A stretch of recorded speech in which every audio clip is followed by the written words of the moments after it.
Terima kasih pemirsa, Anda masih bersama Kominfo Newsroom. Pemirsa, ketahanan pangan adalah salah satu dari sekian banyaknya agenda yang masuk dalam Agenda Pembangunan Nasional 2022 hingga 2024. Program ini berfokus pada peningkatan ketersediaan, akses, dan juga kualitas pangan. Beberapa komoditas yang dipastikan ketersediaan, kualitas, serta terjangkau harganya bagi masyarakat adalah beras, bawang merah dan putih, minyak goreng, cabai merah, rawit, telur, daging ayam dan sapi, lalu gula. Namun pemirsa, saat ini komoditas tertentu seperti kedelai mulai menjadi mahal dan langka ketersediaannya di tengah masyarakat. Apakah kolaborasi antara pemerintah pusat dan juga pemerintah daerah mampu menjaga stabilitas harga dan menemukan solusi naiknya harga kedelai ini? Untuk menjawabnya pemirsa, saat ini kita sudah terhubung dengan Dirjen Perdagangan Dalam Negeri, Bapak Oke Nurwan. Halo Pak Dirjen, salam sehat. Selamat sore Mbak Mona. Selamat sore, sehat ya Pak? Sehat. Mbak Mona sehat Kak? Sehat, Alhamdulillah. Pak Dirjen, sebentar lagi kita akan memasuki bulan suci Ramadan. Dan biasanya kalau melihat dari pengalaman setiap memasuki bulan suci Ramadan ini terjadinya peningkatan tingkat konsumsi masyarakat Indonesia. Nah, Pak Dirjen, sejauh ini apa kira-kira strategi dari pemerintah untuk menjaga stabilitas harga komoditas di pasar tradisional, Pak? Saat ini ada beberapa komoditi yang memang perlu perhatian menjadi concern pemerintah, terutama tentunya bahan pokok. Ya, bahan pokok ini biasanya memang sangat berpengaruh besar, terutama di hari besar keagamaan nasional. Beberapa komoditi memang sedang kita persiapkan untuk kepastian ketersediaannya, terutama di tengah saat ini ekonomi dunia yang terganggu dengan berbagai momentumnya, ya, seperti diantaranya saat ini yang terakhir itu adalah kenaikan komoditas, harga-harga komoditas yang di tingkat internasional, sawit, kedelai. Nah, apalagi saat ini sudah ada lagi ada konflik Ukraina dengan Rusia, tentunya ini menjadi perhatian bagi pemerintah untuk memastikan tadi ketersediaan dan stabilitas harga pangan dan komoditas-komoditas yang menjadi concern pemerintah untuk kita pastikan tersedia. Baik. Kalau kita lihat saat ini pemerintah juga melakukan yang namanya operasi pasar. Apakah kegiatan ini salah satu strategi yang diyakini mampu untuk menjaga stabilitas harga di pasaran? Kalau misalkan masih ada perbaikan, kira-kira apa yang kurang Pak dari program ini? Tergantung dari komoditasnya. Yang pertama, namanya kegiatan operasi pasar adalah untuk memastikan komoditas tertentu dapat diakses masyarakat dengan harga yang terjangkau. Yang pertama itu tentunya.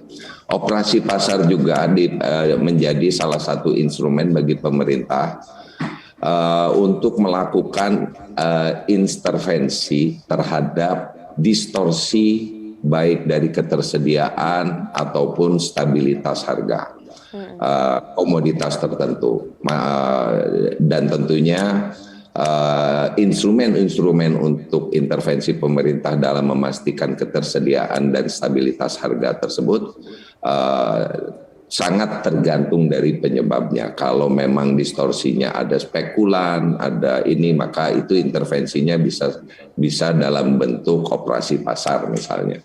Atau tadi karena ada gangguan disrupsi terhadap sistem logistik ataupun perdagangan, kita lakukan operasi pasar supaya pemerintah itu memastikan masyarakat tetap bisa mengakses komoditas-komoditas yang menjadi perhatiannya. Baik, Pak Dirjen, ini beberapa minggu hingga saat ini masih terjadinya kemahalan harga minyak goreng. Apakah dengan operasi pasar yang dilakukan hingga saat ini sudah ada perubahan-perubahan dari pedagang untuk menjual minyak goreng ini sesuai dengan harga tertinggi, Pak? Jika belum, apa yang membuat pedagang masih beraneka ragam menjual minyak goreng dengan harga yang tidak sesuai dikeluarkan oleh pemerintah, Pak Dirjen?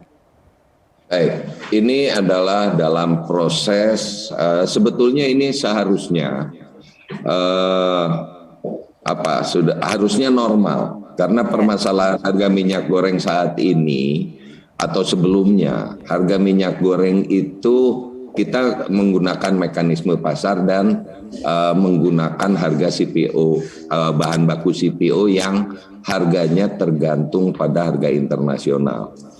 Jadi pada saat itu akibat pertumbuhan atau peningkatan harga CPO internasional yang meningkat tajam, sehingga berdampak pada harga minyak goreng. Jadi permasalahan utamanya adalah minyak goreng ini bahan bakunya CPO dan CPO-nya itu tergantung harga internasional. Dengan kebijakan yang terakhir, maka bahasa sederhananya adalah minyak goreng yang diproduksi di dalam negeri tidak lagi tergantung bahan baku yang tergantung harga CPO internasional. Artinya melepaskan diri dari ketergantungan harga CPO internasional. Jadi harga bahan bakunya kita turunkan dan harga minyak goreng levelnya penurunan harga bahan baku ini tentunya dengan target harga yang terjangkau. Nah, harga yang terjangkau ini sudah didefinisikan mengikuti Permendag 06 tahun 2022 bahwa minyak goreng kemasan premium itu adalah 14.000, kemasan sederhana 13.500 dan curah 11.500. Otomatis dengan mengatur harga di hilir, maka bahan baku harus disesuaikan. Nah, Permendag 06 ini tidak terlepas dari Permendag 08 tahun 2022, yaitu adanya kewajiban domestic market obligation dan domestic price obligation. Artinya bahan baku diturunkan harganya, bahan baku minyak goreng itu diturunkan harganya sehingga sesuai dengan harga eceran tertinggi yang ini. Nah, bagaimana menurunkan harga bahan baku ini? Nah, harga bahan baku ini diturunkan dengan mewajibkan eksportir untuk memasok 20% dari volume ekspornya ke dalam negeri dengan harga yang ditetapkan pemerintah yang disebut domestic price obligation. Jadi produk ekspor produk berbasiskan sawit gitu kan, itu diwajibkan menyalurkan ke dalam negeri yang disebut domestic market obligation sebanyak 20%. Dan harganya ditetapkan pemerintah yang disebut domestic price obligation dalam bentuk bahan baku minyak goreng. Bahan baku minyak goreng ini bisa berbentuk CPO atau olein. Nah, kalau CPO ditetapkan oleh pemerintah disalurkan ke dalam negeri dengan harga 9.300 rupiah per kilogram, dan kalau berbentuk olein 10.300 rupiah per kilogram. Nah, dengan diturunkan harga bahan bakunya, maka pemerintah memastikan harga eceran tertinggi untuk minyak goreng itu setara karena bahan bakunya, bahan inputnya yang sudah diturunkan, outputnya juga minyak goreng harus sesuai dengan harga eceran tertinggi. Dari mana minyak goreng ini didapat? Tadi seperti saya sampaikan, ini adalah kontribusi eksportir memasok bahan baku dengan DMO dan DPO untuk diserahkan ke masyarakat dengan HET. Itu jadi intinya minyak goreng ini harga CPO internasional berapapun ini sudah terlepas karena ini harga eceran tertinggi sudah ditetapkan. Baik, berarti untuk bahan baku sudah ada kebijakan yang mengatur tentang itu. Lalu kira-kira Pak Dirjen, apakah perlu kita sekiranya membuat aturan bagi produsen minyak goreng ini terkait dengan harga jual dan juga distribusinya nanti, Pak? Ya, sudah diatur melalui Permendag harga Permendag 06, harga eceran tertinggi tadi. Jadi produsen harus mengatur sedemikian rupa sehingga outputnya minyak goreng dijual dengan harga eceran tertinggi, dan itu mengikat secara publik.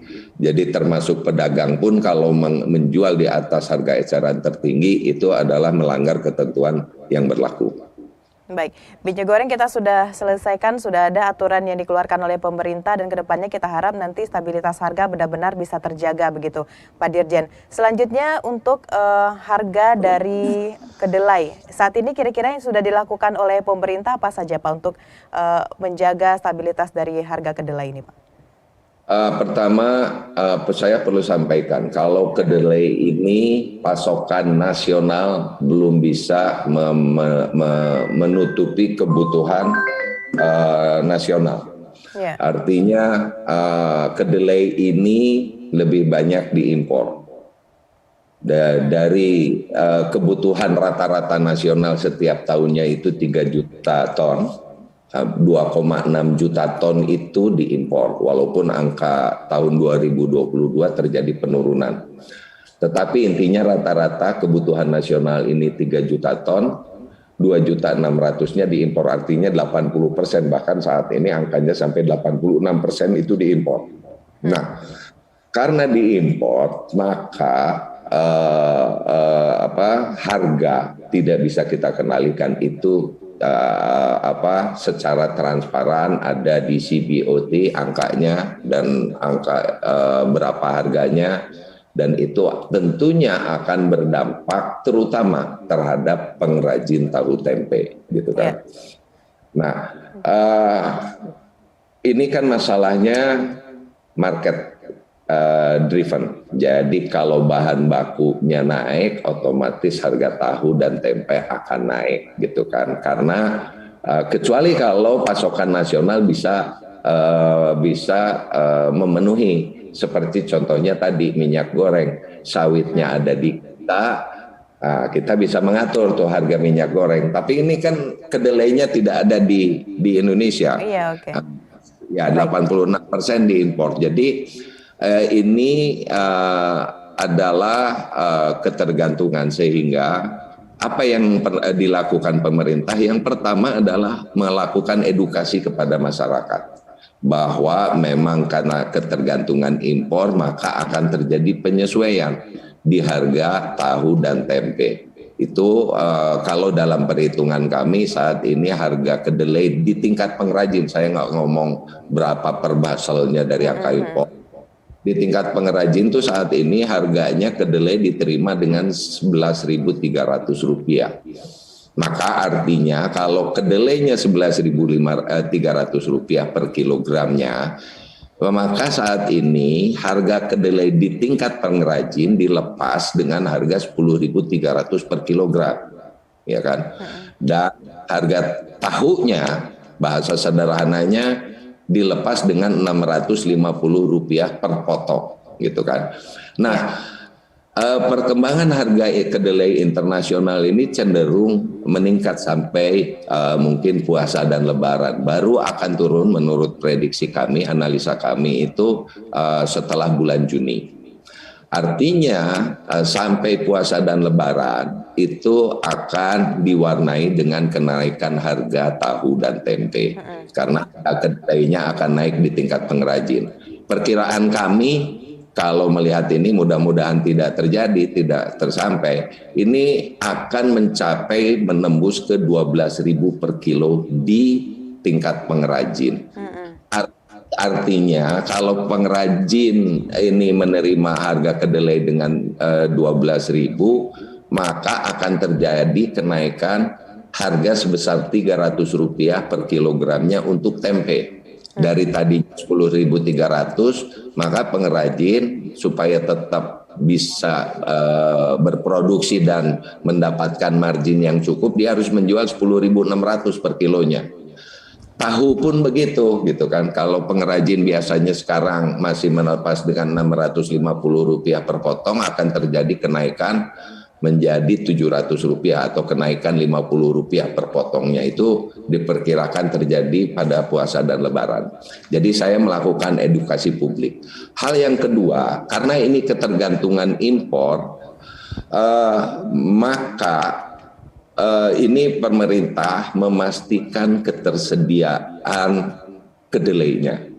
Karena saat ini importir sudah mulai ragu-ragu untuk melakukan importasi karena harga yang mahal. Nah, kalau sampai importir tidak merealisasikan importasinya karena harga yang mahal, maka kemarin saya bicarakan beli, lebih baik tersedia walaupun harga tinggi. Kenapa? Karena ada 150.000 pengrajin tahu tempe. Kalau dia tidak punya bahan baku, maka berhenti usahanya untuk pengrajin tahu tempe. Lebih baik ada, tersedia walaupun harga tinggi, masyarakat harus pahami akan terjadinya kenaikan harga tahu dan tempe. Yang saya bilang, kalau menyentuh harga kedelainya di 12.000 di pengrajin, sebagai bahan baku tahu tempe, tempenya akan naik Rp300 per kilogramnya. Tahu akan naik 50. Mudah-mudahan tidak terjadi sampai 12.000, tapi analisa kami itu akan terjadi sampai ke situ. Tapi yang pasti importir sudah nyaman, kita sudah duduk bersama dengan para importir, tetap melakukan importasi, karena kalau tidak melakukan importasi maka bahan baku bagi pengrajin ini tidak tersedia dan pengrajin tahu tempe harus beralih usaha. Itu yang kita khawatir, karena 150.000 itu tergantung dari ketersediaan bahan baku kedelai. Ya, kita harapkan nanti memang sesuai dengan diharapkan pemerintah untuk kedepannya harga kedelai ini. Pak Dirjen, terakhir ini Pak mungkin bisa disampaikan juga kepada pemirsa GPR TV terkait dengan harga daging saat ini yang memang banyak masyarakat mengeluhkan dengan naiknya harga daging. Mungkin Pak Dirjen bisa diberikan statementnya apa yang terjadi saat ini Pak dan apa solusi dari pemerintah? Baik, harga daging, saya perlu terangkan bahwa harga daging segar yang dipasok dan dimasukkan ke pasar tradisional atau ke pasar tradisional maupun modern saat ini, yang untuk kebutuhan sehari-hari itu adalah diperoleh dari sapi yang dikembangkan di dalam negeri, tapi sapi bakalannya berasal dari impor. Ya. Nah, importnya itu kebanyakan dari Australia, didominasi oleh dari sapi bakalan, anak atau sapi bakalan dari Australia yang kemudian digemukkan di sini, lalu dipotong di sini, kemudian diedarkan di masyarakat. Nah, hari ini harga atau sapi bakalan, beberapa 2 tahun terakhir ini ada terjadi gangguan populasi sapi di Australia akibat adanya kekeringan, adanya kebakaran, dan terjadi istilahnya depopulasi. Nah, Australia sekarang sedang memperbaiki atau istilahnya repopulasi sapinya. Supaya ada populasi yang sapi dan tetap Australia menjadi salah satu kontributor pemasok sapi dunia. Nah, saat ini repopulasi ini sehingga Australia harus membatasi kuota ekspornya. Turunnya cukup drastis karena masih terjadi repopulasi. Ada kuota ekspornya kurang lebih saat ini dibatasi sampai 40%. Ini tentunya harga akan meningkat. Bahkan harga sapi bakalan ini ya kurang lebih harganya saat ini mendekati $4 gitu kan di sana, dari sana. Sehingga ini menjadi sapi bakalannya ini yang digemukkan di sini, harganya menjadi meningkat, timbang hidupnya meningkat. Baik. Gitu kan. Nah, jadi ini ada gangguan. Sifatnya sementara, tapi sampai populasi di Australia normal kembali. Nah, Indonesia sendiri untuk pasokan sapi dari dalam negeri itu sangat terbatas. Karena banyak sekali populasi sapi yang ada di Indonesia kebanyakan dimiliki masyarakat, dan masyarakat ini bukan untuk kebutuhan sehari-hari, tapi merupakan aset tabungan masyarakat yang akan dilepas pada saat Hari Keagamaan Nasional, Idul Adha dan sebagainya. Sehingga ya, jadi ketergantungannya itu cukup tinggi. Nah, apa yang sedang dilakukan oleh pemerintah? Tahap pertama adalah untuk memastikan adanya opsi masyarakat untuk mendapatkan sumber protein hewani yang biasanya berbasiskan daging segar, kita coba mengimpor dengan daging beku. Oke, baik. Berarti dari pemerintah sudah ada beberapa kebijakan yang dilakukan ini, Pak Dirjen, ya. Baik, kita harapkan ke depannya ada lagi kebijakan-kebijakan yang dapat membantu masyarakat, terlebih akan memasuki bulan suci Ramadan. Pak Dirjen, terima kasih telah memberikan edukasi kepada masyarakat mengenai komoditas harga pangan di Indonesia saat ini. Terima kasih Pak Dirjen, selamat melanjutkan aktivitas, salam sehat. Salam sehat, Mbak Mona. Ya. Terima kasih. Pemirsa, itulah dialog kita bersama dengan Pak Oke Nurwan selaku Dirjen Perdagangan Dalam Negeri, dan pemirsa tetap bersama Kominfo Newsroom.